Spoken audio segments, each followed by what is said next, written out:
बिस्मिल्लाहिर्रहमानिर्रहीम। अस्सलामु अलैकुम स्टूडेंट्स, मैं हूं आपका टीचर लोन मुज़फ़्फ़र। आज जियोग्राफ़ी का जो हम पढ़ रहे हैं, ऑलरेडी आपको जो पता है कि क्लास 10th के लिए जो हम ऑलरेडी पढ़ रहे हैं forest and the wild life, उसका लास्ट पार्ट मैं लेके आया हूं। तो लास्ट पार्ट में ये पूरा लेक्चर इसी लेक्चर में ये पूरा ये जो टॉपिक है forest and the wild life unit जो है ये कंप्लीट हो जाएगा। ठीक है, तो इसमें हमें पढ़ना है कि हमने वहाँ वहाँ से डिफरेंट टाइप्स ऑफ फॉरेस्ट्स भी पढ़े हैं, डिफरेंट टाइप ऑफ स्पीशीज़ भी पढ़े हैं।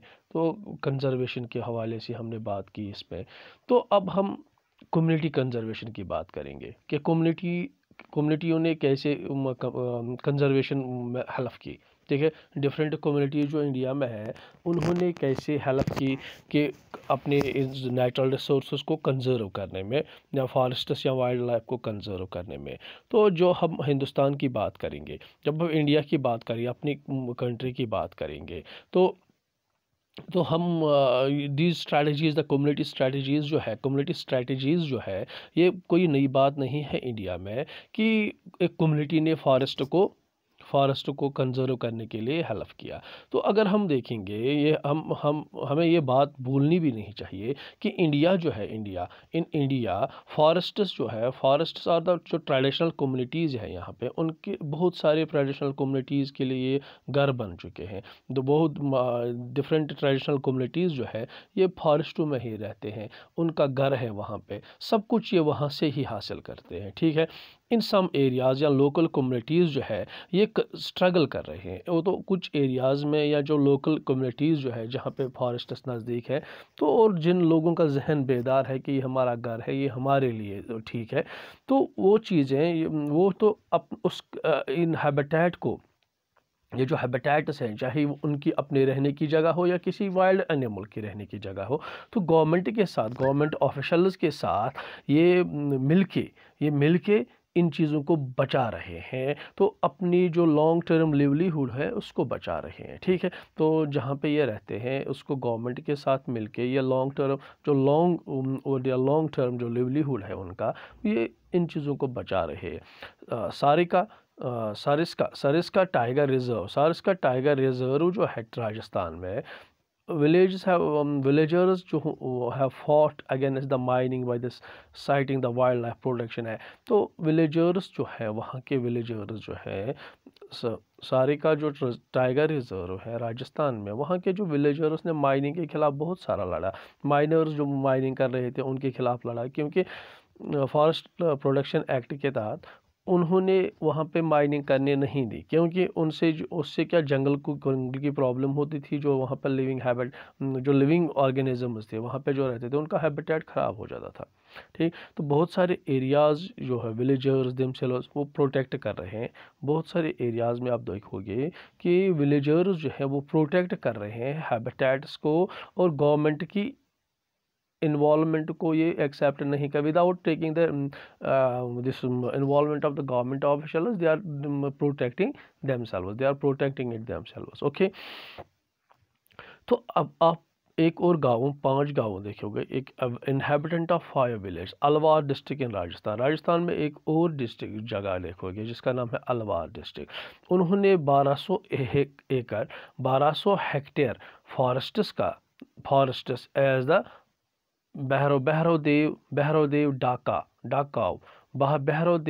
डाको, ठीक है, बहरोदेव डाको सेंचुरी जो है उन्होंने अपने वहाँ पे अपने जो रूल्स बनाए।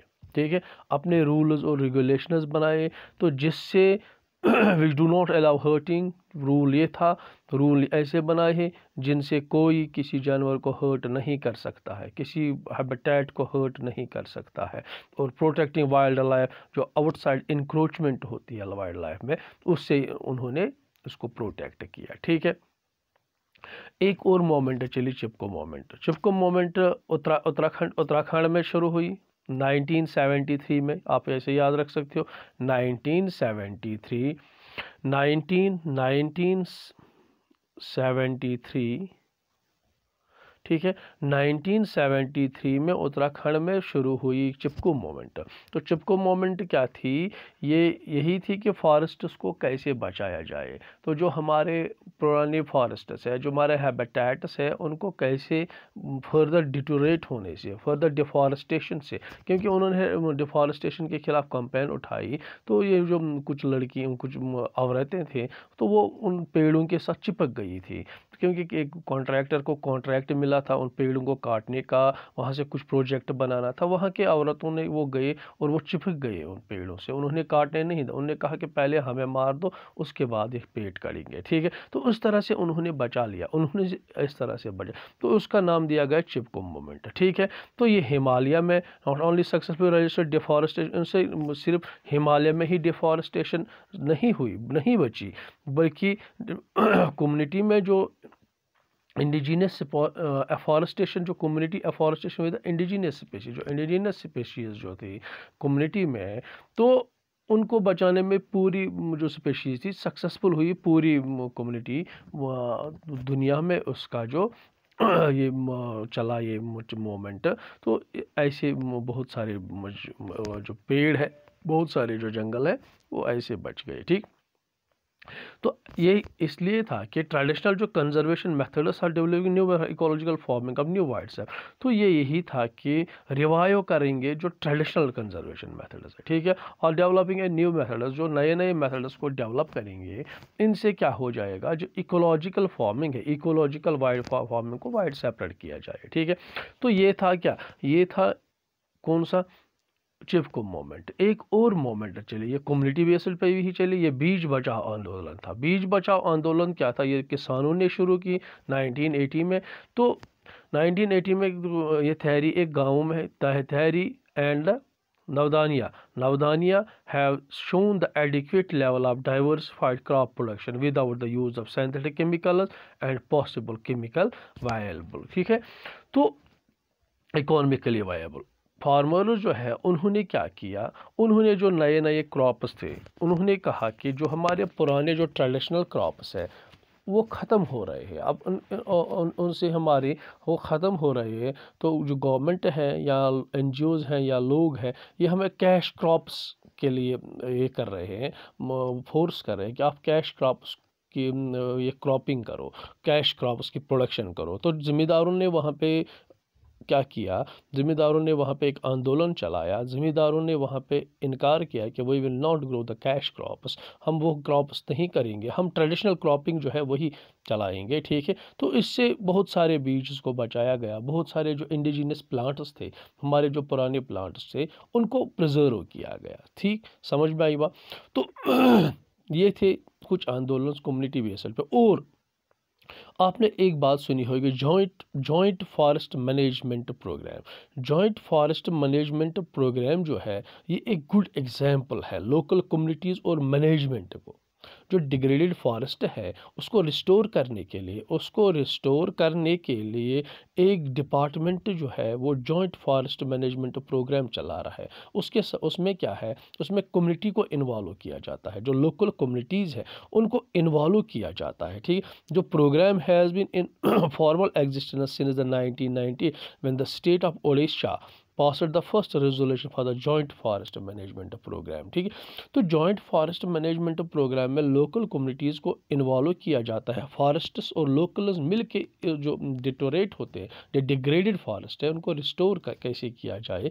तो ये पहली बार फॉर्मली इसकी एग्जिस्टेंस 1988 में हुई, जब स्टेट ऑफ उड़ीसा जो है उसने पास की ये resolution joint forest management act, ठीक है।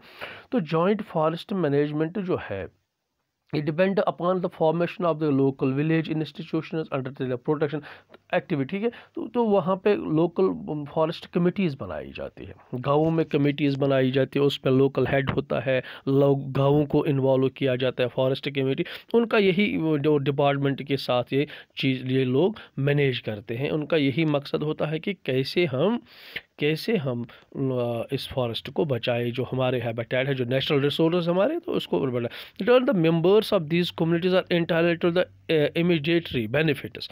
तो इनको कुछ बेनिफिट्स मिला देते हैं लोकल कम्युनिटीज़ को, like the non timber forest produce and share in the timber harvested by the successful production. ठीक है, तो उसको कुछ नॉन टिम्बर प्रोडक्शन फॉरेस्ट दिए जाते हैं, कुछ प्रोडक्ट्स दिए जाते हैं फॉरेस्ट से, तो और वो चीज़ें दी जाती हैं जब अगर सक्सेसफुली, तो कोई जो भी वहाँ पे फॉरेस्ट में कुछ चीज़ें उनके लिए फ़ायदेमंद होगी वो उनसे शेयर किए जाते हैं। ठीक है, तो क्लियर लेसन इससे हुआ कि dynamic both environment destruction and the construction of India is that the local communities everywhere have to be involve in kind of the natural resource management. तो इस लेसन से हमें क्लियर हो गया, ये जो लेसन हमने पढ़ी फॉरेस्ट्स एंड वाइल्ड, इससे ये क्लियर हो गई कि इन्वायरमेंटल डिस्ट्रक्शन या रिकंस्ट्रक्शन, अगर इन्वायरमेंटल को डिस्ट्रक्ट करना है या इन्वायरमेंट को रिकंस्ट्रक्ट करना है, दोनों सूरतों में लोकल कम्युनिटी का हाथ ज़रूरी है। तो अगर कोई डिस्ट्रक्ट हो जाता है कहीं पे कम्युनिटी, कोई इन्वायरमेंटल डिस्ट्रक्शन होती है, वहाँ पे भी लोकल कम्युनिटी करती है, जब रिकंस्ट्रक्ट होती है तो वहाँ पे भी लोकल कम्युनिटी होती है। तो इन चीज़ों को, नेचुरल रिसोर्स को बचाने के लिए we have to engage the local community. तो लोकल कम्युनिटी को इन्वॉल्व करना है हर जगह पे, क्योंकि अगर हमें इन्वायरमेंटल को रिकंस्ट्रक्ट करना है, इन्वायरमेंटल को बचाना है, तो बहुत काम हमें करना है इस चीज़ पे कि लोकल कम्युनिटीज़ जो है इस सेंटर स्टेज पे पहुँचे, ये डिसीजन मेकिंग पावर बन जाए। तो लोकल कम्युनिटीज़ में इतना उनके जहन को इतना तैयार करना है कि ताकि वो लोग समझ जाए कि ये हमारी प्रॉपर्टी, हम कैसे इसको प्रोटेक्ट करें। ये ना समझे कि ये गवर्नमेंट की प्रॉपर्टी, किसी और की हम इसको ख़त्म करते जाए। जैसे हमारी आजकल सोच है, हम जंगलों को इस तरह से काट रहे हैं जैसे ये किसी और की प्रॉपर्टी है, क्योंकि हमें ये सोच ही समझ नहीं है कि ये हमारी प्रॉपर्टी है। ठीक है, accept only economic development activities that are people centric, environmental friendly and economically rewarding। ठीक है, तो वो चीज़ें एक्सेप्ट करनी है, दोज इकोनॉमिक और development activities that are people centric, environmental friendly और इकोनॉमिकली रिवॉर्डिंग। ठीक है, तो और एक और चीज़ है सैक्रेड ग्रोव्स। आपने इन चीज़ों के बारे में सुना होगा। A wealth of diverse and rare species, बहुत कम स्पीशीज़ है ये और बहुत डाइवर्स है। जो नेचर है, नेचर वॉरशिप, बहुत टाइम से आप देख रहे हो कि कुदरती चीज़ों की वॉरशिप की इबादत की जाती है, लोग बहुत सारी जगहों पे करते हैं। जो नेचुरल क्रिएशंस है, जो क्रिएशंस है, इनकी इबादत करना और इन दैट वे उनको प्रोटेक्ट करना। ठीक है, तो ये जो सच बिलीफ्स जो है, इनसे बहुत सारे वर्जिन फॉरेस्ट्स जो है, बहुत सारे फॉरेस्ट को बचाया गया, इनको सैक्रेड ग्रूव्स कहते हैं, तो the forests of god and goddesses. ठीक है, these pats of forests are large forest have untouchable local peoples. ठीक है, तो उनसे क्या होता है, लेफ्ट अनटचड बदलो, तो उन फॉरेस्ट्स पे लोकल पीपल कुछ नहीं करते हैं, उनको अनटचड, और उन पे बैन लग जाते हैं कि उनके साथ कोई छेड़छाड़ न हो। बहुत सारी कम्युनिटीज़ जो है वो ऐसा particular tree which have preserve from a long, जो कुछ ट्रीज़ को बहुत सालों तक प्रिजर्व रखते हैं। फॉर एग्जांपल मुंडाज या सेंथल, छोटा नगर रीजन, वॉरशिप्ड द माहू। तो बहुत सारी कम्युनिटीज़ की बात, सोसाइटीज़ जो है, उन्होंने पर्टिकुलरली ट्रीज़ जिनको उन्होंने बहुत सालों से प्रिजर्व करके रखा था। फॉर एग्ज़ाम्पल मुंडाज या संथल ऑफ छोटा नागपुर रीजन है, ये एक पेड़ का वॉरशिप कर रहे हैं जिसको हम माहू कहते हैं। ठीक है, जिसका बॉटनिकल नेम है बैसियल लैटिफोलिया एंड कदम्बा एक और ट्री है। कदम्बा एक और ट्री है। ठीक है, और tribals of Orissa and Bihar worship tamarind tree, ठीक है, Tamarindus indicus and mango tree. ठीक है, Mangifera indica tree during the weddings. ठीक, पीपल बैनिया, बहुत सारे हम में से, टू मैनी ऑफ अस, बहुत सारे हम में से जो लोग हैं, बहुत सारे लोग हैं जो पीपल बैनियान ट्री उनको सैक्रेड पार्क माना जाता है। ठीक है, तो इंडियन सोसाइटी जो है इसमें बहुत सारे कल्चर्स आप देखोगे। इन इंडियन सोसाइटी में डिफरेंट टाइप्स ऑफ कल्चर्स आप देखोगे, डिफरेंट टाइप्स ऑफ ट्रेडिशंस आप देखोगे, methods of conserving nature and it's creation.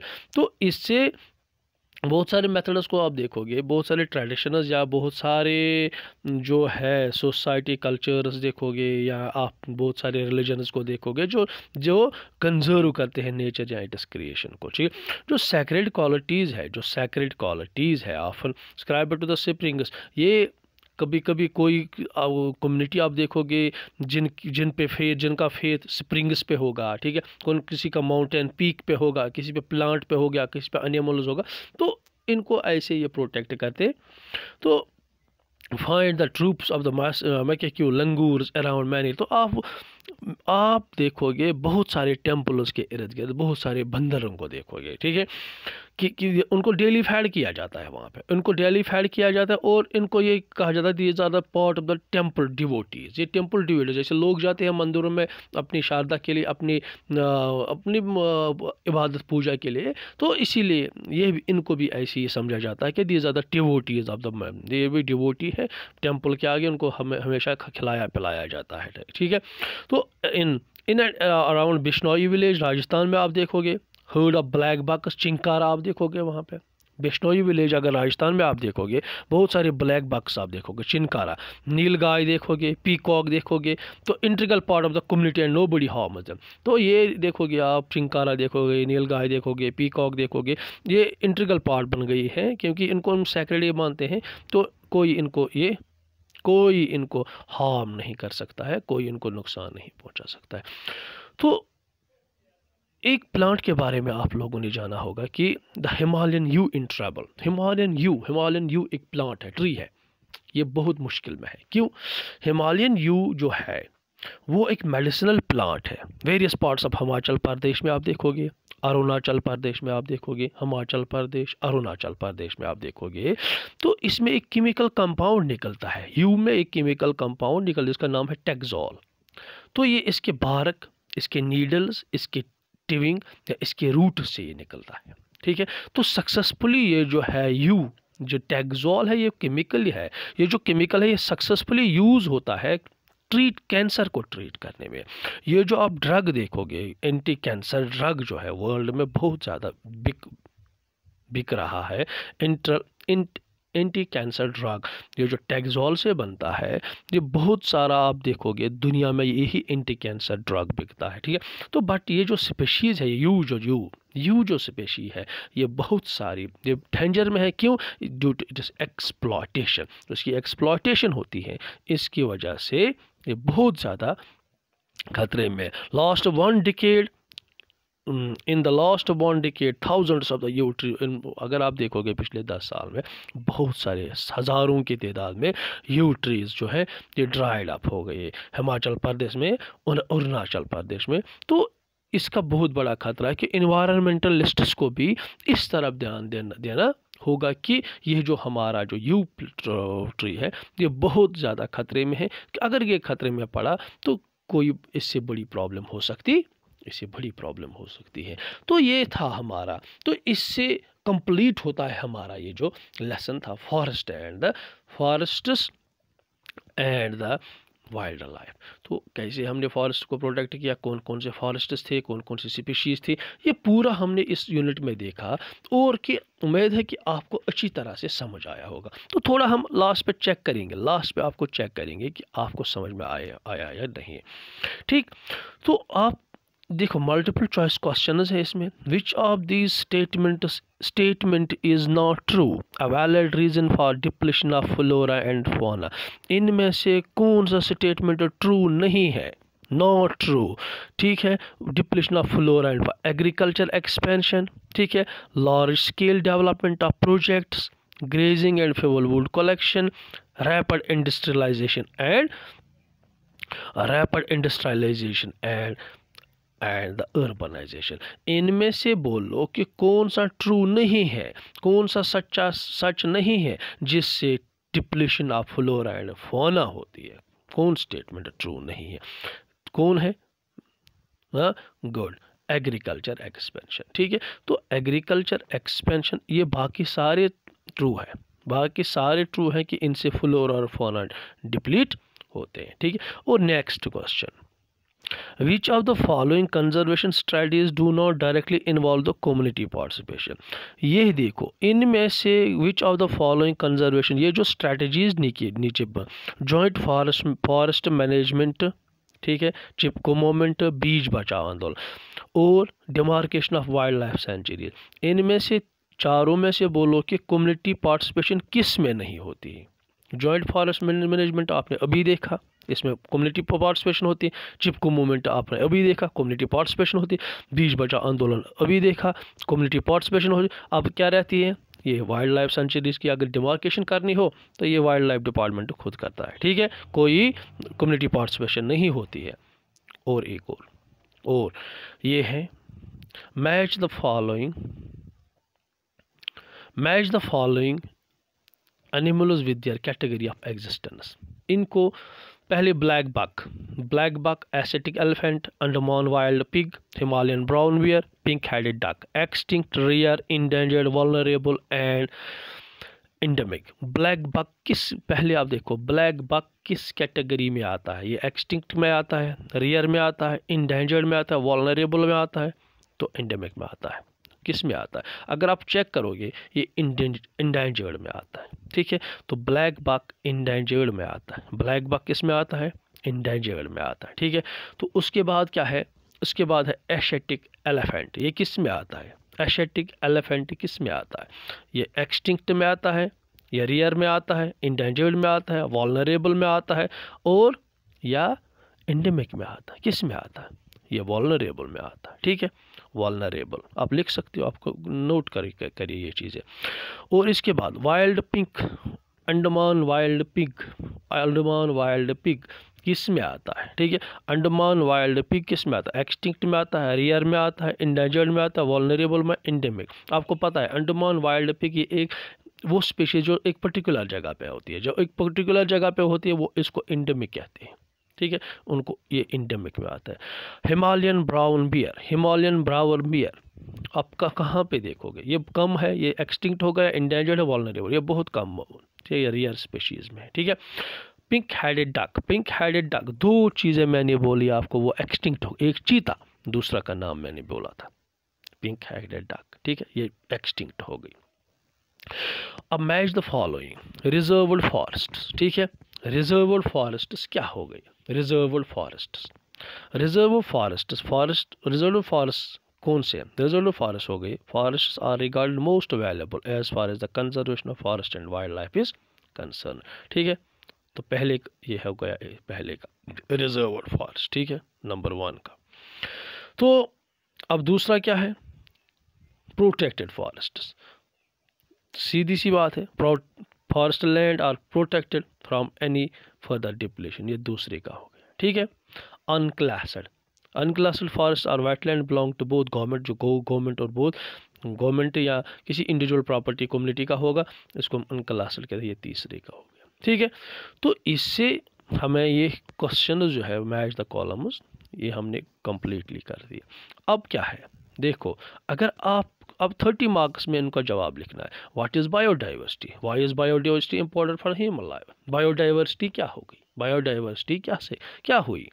तो मैंने आपको पहले दिन ही बोला कि बायोडाइवर्सिटी क्या होगी, ये आपको पहले ही जब आप क्वेश्चन स्टार्ट करोगे लेसन को, पहले ही आपको मिलेगा different types of plants and animals living here, ठीक है ना, different types of life we will find here, different types of plants animals आप देखोगे यहाँ पे। तो क्यों है ज़रूरी, इंसान की ज़िंदगी के लिए ज़रूरी है, क्यों, बिकॉज इंसान जो है डिपेंडेंट है इन पे, हर चीज़ पे, अपने फूड पे, अपने खाने पे, अपने रहने पे, तो इस चीज़ पे ये, तो आप ऐसे लिख दो, how human activities effect the depletion of flora and fauna, explain, कैसे इंसान की एक्टिविटीज़ ने फ्लोरा एंड फौना को ख़त्म कर दिया। आप ये लिख सकते हो, डिप्लेशन ऑफ ये हुआ, ये ऐसे हुआ, ये हुआ, फॉरेस्ट डिफॉरेस्टेशन हुई, बाकी चीज़ें हो, ठीक है, तो सारी इन्वायरमेंटल डिग्रेडेशन हो गई, तो आप ये सब लिख सकते हो।